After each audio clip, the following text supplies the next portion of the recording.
അങ്ങനെ വെക്കേഷനൊക്കെ തുടങ്ങി. ഞങ്ങൾ എന്ത് വിചാരിച്ചു, നമ്മളെ ഒരു ക്ലബ്ബുണ്ട്, ജ്വാല ക്ലബ്ബുകാർ. അപ്പോൾ നമ്മൾ വിചാരിച്ചു നമ്മളെല്ലാ വർഷവും കുട്ടികളെയും കൊണ്ടൊരു വൺ ഡേ ട്രിപ്പ് നടത്താറുണ്ട്. എന്നാൽ ഇപ്രാവശ്യം ഞങ്ങൾ വിചാരിച്ചു അങ്ങനെയാണെങ്കിൽ നമുക്ക് ഒന്ന് വിസ്മയിൽ പോയാലോ, പറശ്ശിനിക്കടവിലൊരു ബോട്ടിങ്ങിലെല്ലാം പോയാലോ എന്ന് ഞങ്ങളിങ്ങനെ ആലോചിച്ചു. പക്ഷേ ആലോചിച്ചപ്പോൾ തന്നെ കുട്ടികളെല്ലാം പറഞ്ഞു ഞങ്ങൾക്ക് വിസ്മയിൽ പോകണം, വെള്ളത്തിൽ തുള്ളാൻ, ചൂടല്ലേ എന്നൊക്കെ പറഞ്ഞു. അങ്ങനെ ഞങ്ങൾ ഇവിടുന്ന് എല്ലാവരെയും അറിയിച്ച് കഴിഞ്ഞ് ഞങ്ങളൊരു 10-45 പേരോളം ഒരു വണ്ടി വിളിച്ചു. ഒരു കണ്ടീഷൻ ബസ്സും പിടിച്ച് ഞങ്ങളങ്ങനെ പുറപ്പെട്ട് കഴിഞ്ഞപ്പോൾ നമ്മൾ വിചാരിച്ചു പറശ്ശിനിക്കടവിലെത്തണം. പറശ്ശിനിക്കടവിലെത്തുമ്പോൾ പിള്ളേർ പറഞ്ഞു നമുക്ക് ബോട്ടിങ്ങിന് പോകണം, അടിപൊളിയാകണമെന്ന്. അങ്ങനെ ഞങ്ങൾ ബോട്ടിൽ കയറി. അടിപൊളി വലിയ 2 നില ബോട്ടായിരുന്നു. അപ്പോൾ ഞങ്ങൾ താഴത്തെ നിലയിൽ കുറച്ച് പേര് ഇരുന്നപ്പം പറഞ്ഞു നമുക്ക് മുകളിലേക്ക് പോകാം. അങ്ങനെ മുകളിലോട്ട് പോയി നോക്കുമ്പോഴത്തേന് എല്ലാവരും ഫോട്ടോ എടുക്കലും. അതിനിടയ്ക്ക് കണ്ടപ്പോൾ പിള്ളേർ പറഞ്ഞു ഐസ്ക്രീം വേണം. അപ്പോൾ ഐസ്ക്രീം വാങ്ങി ഓരോരാൾ, കുഞ്ഞു കുട്ടികളടക്കം വലിയ വയസ്സന്മാർ പോലും നല്ല അടിപൊളിയായിട്ട് ഐസ്ക്രീം തിന്നുന്നുണ്ട്. അപ്പോൾ ഞങ്ങൾ ദൂരേക്ക് കാഴ്ചയൊക്കെ കണ്ടുകൊണ്ട് നല്ല രീതിയിൽ നടന്നു പോയിക്കൊണ്ടിരിക്കുന്നു. നല്ല അടിപൊളിയായി ബോട്ടങ്ങ് യാത്ര ചെയ്തുകൊണ്ടിരിക്കുന്നുണ്ട്. അപ്പോൾ നമ്മളെ നേതാക്കന്മാരായിട്ട് കുറച്ച് പേർക്ക് ഉണ്ട് അതിൽ, നമ്മളെ എല്ലാത്തിനും മുന്നിൽ നിൽക്കുന്നത്. അവരാണ് ഞങ്ങളെക്കാട്ടിയും കഷ്ടം, കുട്ടികളെക്കാട്ടിയും കഷ്ടമായിട്ട് അതിൽ ഞാനടക്കം ഈ കുട്ടികളായി മാറിക്കൊണ്ടിരിക്കുന്നു എന്ന് പറഞ്ഞാൽ സത്യം. അതാ അതിൽ നമുക്ക് കുഞ്ഞു പിള്ളേരായിട്ട് 3-4 കുട്ടികളുണ്ടായിരുന്നു. അവരുടെ കൂടെ ഞാനങ്ങനെ കൂടിയപ്പോൾ ഞാനും കുട്ടിയായി പോയ പോലെയായിരുന്നു. ഡാൻസും പാട്ടും. അതിൽ നമുക്കൊരു വേറൊരു കുട്ടിയുണ്ട്. അതിന് മലയാളം തീരെ അറിയില്ല സംസാരിക്കാൻ. അവർ ബോംബെയിലായിരുന്നു. വെക്കേഷൻ സമയത്ത് വന്നത് കാരണം ടൂറുണ്ടെന്ന് പറയുമ്പോഴത്തേക്ക് ഏറ്റവും ആദ്യം പേര് തന്നതും ആ കുട്ടിയാണ്. ആ കുട്ടിയുടെ അമ്മയും അവരധികം പുറത്തൊന്നും ആരുടെ കൂടെ അങ്ങനെ പോകാറില്ല. പക്ഷെ ഞങ്ങളെ കൂടെ അടിപൊളിയായിട്ട് അവർ വന്നു. അപ്പോൾ അതിനിടയ്ക്ക് ചെറിയ 2 കുട്ടികൾ വേറെയുണ്ട്, അംഗൻവാടിയിലായിരുന്നു അവരും ഡാൻസ് കളിക്കുന്നു പറഞ്ഞു. അങ്ങനെ അവരുടെ കൂടെ ഞാനും കുട്ടികളെ പോലെ ഡാൻസ് ചെയ്ത് മതിച്ചു. അപ്പോഴത്തേനും ചൂടാണെങ്കിൽ അങ്ങനത്തെ ചൂട്. അതിനിടയ്ക്ക് ഐസ്ക്രീമും വാങ്ങി കഴിച്ചു. എല്ലാം കൊണ്ടും നല്ല അടിപൊളിയായിരുന്നു ആ സമയത്ത്. അങ്ങനെ ഞങ്ങളങ്ങനെ കുറേ ദൂരെ പോയി. അപ്പം പറഞ്ഞു എല്ലാവരെയും ഫോട്ടോ വരുന്നില്ലേ, വീഡിയോ വരുന്നില്ലേ, അപ്പോൾ നിങ്ങളെയും കൂടി വേണമെന്ന് പറഞ്ഞപ്പോൾ ഞാനിതാ ഒരു സെൽഫി ആയിട്ട് വീഡിയോ പിടിച്ചു. അപ്പോൾ എൻ്റെ ബെസ്റ്റ് ഫ്രണ്ട് ഉണ്ട്, അങ്ങനെ അവരുടെയും കൂടെയും പിടിച്ചു. അങ്ങനെ മൊത്തത്തിൽ അടിപൊളിയായിട്ട് തകർത്തടിച്ച് ഡാൻസും പാട്ടും. അതിനിടയ്ക്ക് കുറച്ച് വാനരന്മാർ, നല്ല കുട്ടിക്കുരങ്ങന്മാരുണ്ടായിരുന്നു ഞങ്ങളുടെ കൂടെ. നല്ല പിള്ളേരുണ്ട്, 3-4 കുട്ടികൾ. അവരുടെ കുസൃതിയാണെങ്കിൽ അത് വേറൊരു തരത്തിൽ. പക്ഷെ അവരുണ്ടല്ലോ സൈലൻ്റായി നിൽക്കുമായിരുന്നു. പക്ഷെ അതൊക്കെ മുന്നിൽ വരുന്ന ഭീകരത്തിൻ്റെ ഒതുങ്ങലാണെന്ന് നമ്മൾ മനസ്സിലായിട്ടില്ല. അങ്ങനെ ഡാൻസെല്ലാം ഞങ്ങൾ കളിച്ചു.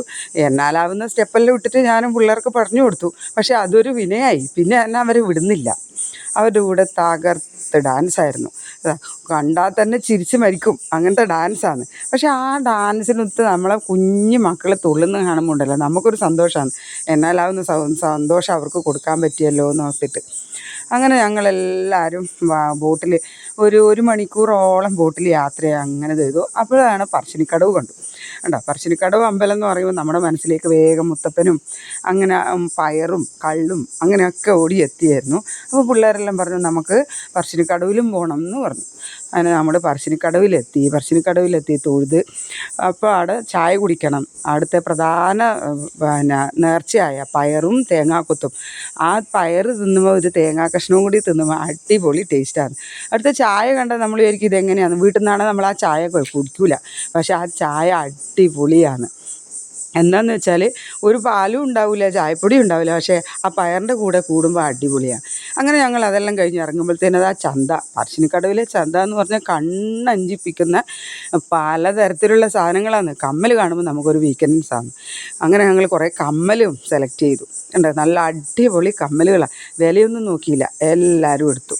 അതിന് ശേഷം നമുക്ക് നോക്കുമ്പോഴത്തേനും കുറേ കുപ്പിവള കണ്ടു.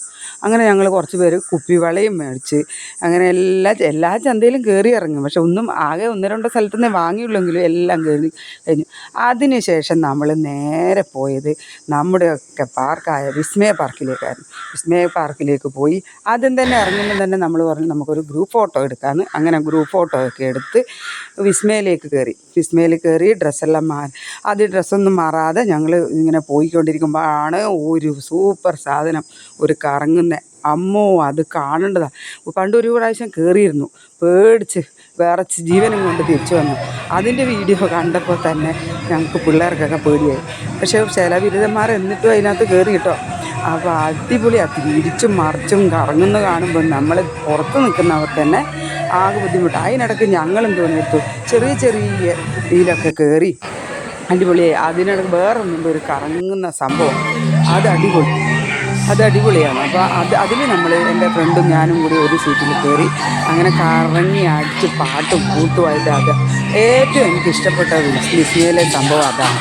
അപ്പോൾ അതിൽ നമ്മളിങ്ങനെ കറങ്ങി കുറേ പേരുണ്ടായില്ലോ, ഒരേ സമയത്ത് കുറേ പേർക്ക് കറങ്ങാൻ പറ്റുന്നൊരു റൈഡാണ് അതിൽ കയറി നമ്മളിങ്ങനെ കറങ്ങി പോകൊണ്ടിരിക്കുമായിരുന്നു. അതിന് ശേഷം നോക്കുമ്പോൾ തന്നെ ഒരു ഗ്ലാസ് ഷോയുണ്ട്, ഉള്ളിലേക്ക് കൂടി ഇങ്ങനെ കയറി പോകുമ്പോൾ എങ്ങോട്ടാണ് നമ്മൾ പോകുന്നതെന്നൊന്നും നമുക്ക് മനസ്സിലാവില്ല. പോയി മൂക്ക് കുത്തുമ്പോഴേ മനസ്സിലാവോ അതും ഗ്ലാസ്സാണ്. എങ്ങനെയൊക്കെ തിരിഞ്ഞ് മറിഞ്ഞ് ഞങ്ങൾ ഗ്ലാസിൻ്റെ റൂമിൻ്റെ പുറത്തിറങ്ങി. അപ്പോഴത്തേനും അതാ ഒരു ഭീകരമായിട്ടൊരു സംഭവം. അതെന്താണെന്ന് വെച്ചാൽ നമ്മൾ കണ്ണാടിയൊക്കെ വെച്ച് കയറുമ്പോൾ നമ്മളെ കണ്ണിലൊരു മാജിക് ഷോയാണ്. ആകെ ഭയങ്കര ഭീകരത. വരുമ്പോൾ എട്ടുകാലിയൊക്കെ നമ്മളെ കാലിന് കടിക്കും പോലെയാണ് നമുക്ക് തോന്നൽ. അങ്ങനെ അതും കഴിഞ്ഞ് തിരിച്ചു വരുമ്പോഴത്തേനും ആദ്യം ഞങ്ങൾക്ക് ആ മറ്റേ റൈഡിൽ തന്നെ ഒന്നും കൂടി കയറണം തോന്നി. ഞങ്ങൾ ആ റൈഡിലും കൂടി കയറി കഴിഞ്ഞ് അങ്ങനെ വിസ്മയിലെ വെള്ളത്തിലും എല്ലാത്തിലും കയറി നമ്മൾ തിരിച്ച് ഇറങ്ങേണ്ട സമയമായി. 5 മണിയാകുമ്പോൾ 5:30 തിരിച്ചിറങ്ങി എല്ലാവരും ഡ്രസ്സൊക്കെ മാറ്റി സെറ്റപ്പ് ആക്കിയപ്പോൾ കുറേ പേർക്ക് ഫോട്ടോ എടുക്കണം എന്ന് തോന്നി. അങ്ങനെ ഞങ്ങൾ ആദ്യമേ കുറേ ഗ്രൂപ്പ് ഫോട്ടോ എടുത്ത് തിരിച്ച് വരാൻ വേണ്ടി ബസ്സിൽ കയറി ഇടയ്ക്ക് ചായയൊക്കെ കുടിച്ചു. ഭക്ഷണമൊക്കെ അവിടെ തന്നെ വിസ്മയിൽ തന്നെ ഭക്ഷണങ്ങളും എല്ലാം ഉണ്ടായിരുന്നു.